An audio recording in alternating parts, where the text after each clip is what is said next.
Hey there, welcome to another Heavy Metal Diecast video, and today's bad boy we have got from JC Wings in 1/72nd scale diecast is the Su-34 Fullback. So this one's from the Kubinka Air Base in 2018. The Sukhoi Su-34 Su-34, which NATO codenamed the Fullback, was a Soviet twin-seat all-weather fighter that first flew in 1990 and entered service with the Russian Air Force. So we'll have a little look and open this. It's a pretty big aircraft, and as you can see, it's got a big folder with a flap with the ordnance package on the side here, and you can see that it is quite a large aircraft in the box. So yeah, that's definitely a big unit. So these bad boys entered the Russian Air Force in 2006. Oh no, 14 I think it was. But production started in 2006, and it's still ongoing, still being made, with nearly 150 aircraft made so far to date. What we'll do is we'll get this bad boy open. What do you reckon? So we'll look for a way to open it. It is a pretty big unit. This cost me $145 Australian, so which isn't too bad when it comes to this value and size. I would assume you'll open the flap so that that ordnance packet doesn't get in the way, like when you open it. Definitely. But we'll just move this around and have a little look at it. As you can see, it's in a nice presentable box. It's got all the accessories on the side here. We'll get this plastic part off. Put this gently down. Put it down over here. We'll move these little things out the way. Jeez, no, it's a very nice aircraft indeed. So you've got all the accessories here, like the landing gear accessories, which do just slot in. They are very well made. They are quite well detailed. So that's obviously a rear gear, and this will be for your front. So it does look very well detailed. It does come with a if this is your sort of thing, it does come with a little collector's card, which does have some little details and a limited run number on the back of it, and it does come with some comprehensive instructions which are folded up quite neatly. And if you're my age, you probably need some goggles to read all this, but if you're a younger fella or woman, it's not exactly the hugest of instructions for all that detail, but it's pretty comprehensive nonetheless. What we'll do is we'll get stuck into the beast itself. What do you reckon?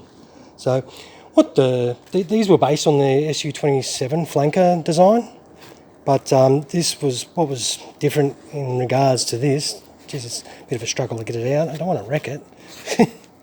Just move this foam box. It's a side-by-side cockpit design, so not forward and behind.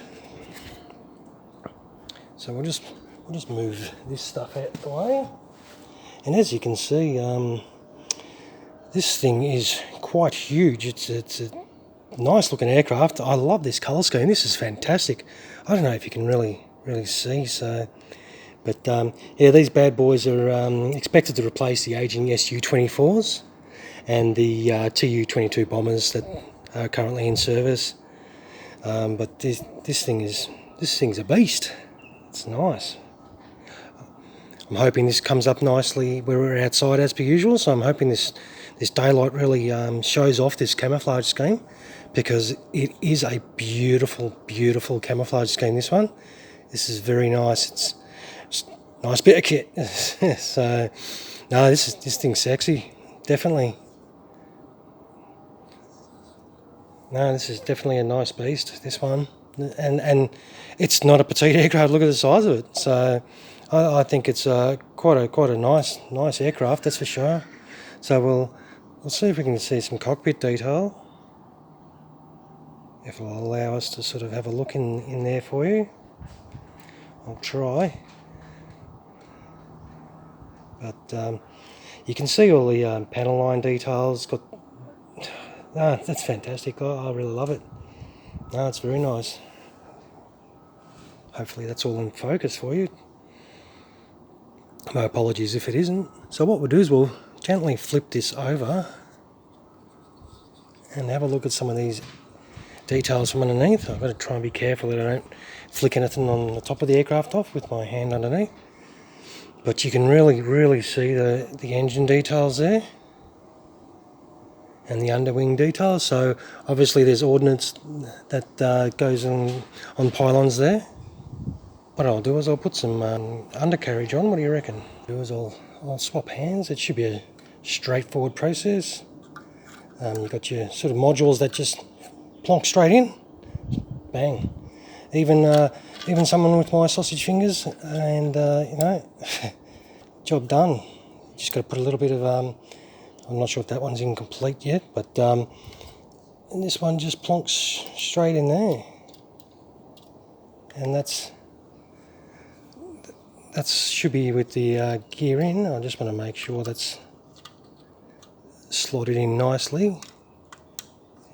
Just got to try and make sure there's that little bit of a click.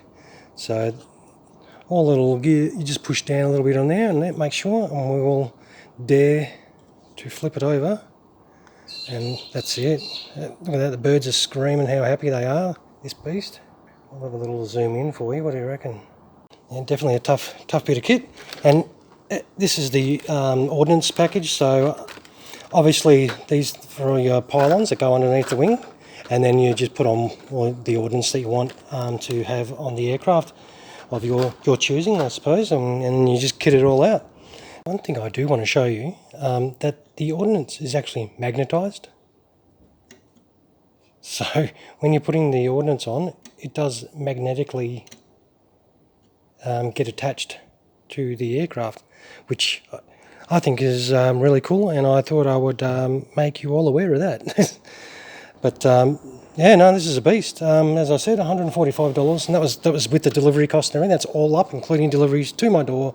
This bad boy, definitely a nice looking unit. As the bit of sun decides to disappear, and we'll see a bit of a duller bit of the coloration there. But I think the overall, this is beautiful camouflage pattern. It's very nice, and the size of it. Look at the size of it compared to my sausage fingers. I think it's very nice. So yeah, this is the by JC Wings in 1/72nd scale die-cast. It's the Su-34 Fullback. I don't know who from NATO chooses these names, but yeah, this is the one from the Kubinka Air Base in 2018 in this nice, beautiful blue on blue camouflage scheme. It's a gorgeous aircraft, and I think it's definitely worth getting. It's a very tough looking unit. I think it's beautiful. So let's do another flip over there, and that's, yeah, nice, very nice. I think it's very nice indeed. So yeah, if you can get your grubby little hands on one of these, I definitely think it'll sit nicely on your shelf and it'll look fantastic. So what I'll do is, as per usual, after the end of this video, I will take some stills of this and chuck them out without my sausage fingers in the way, and you can get a better of a closer look. I'll chuck some ordnance on. Does come with a couple little, I don't know if you can see, a couple little pilot dudes in there, so the cockpit should open, I'm assuming. If I can get this little cockpit open off camera, I'll just take some stills of it. So yeah, oh well, look, I'll try and keep these a little bit shorter. Sometimes I do waffle on, I apologise for that. But I do enjoy doing these videos for you guys and spending my time doing it. So as per usual, if you can, if possible, give us a bit of a thumbs up. That'll be fantastic. A little bit of a like, and even subscribe to the channel as I try and endeavour to bring some more different die-cast stuff to you guys. Yeah. All right, thanks again, as per usual, for taking the time to watch the video and spend that time with me. And I hope it's been informative enough for you. And thanks very much for coming. Have a great rest of your day. Cheers. Oh, and yeah, just a quick little thing. As you can see on this little plate that's underneath the aircraft at the moment, that does come in the box. So if you want to display it in this little decorative base plate, you can also do that. And it does look like a little part of an airfield. So that's a pretty good little extra that does come in the box with these guys. So I thought I'd chuck that in there as well. All right, guys, thanks for coming. Cheers.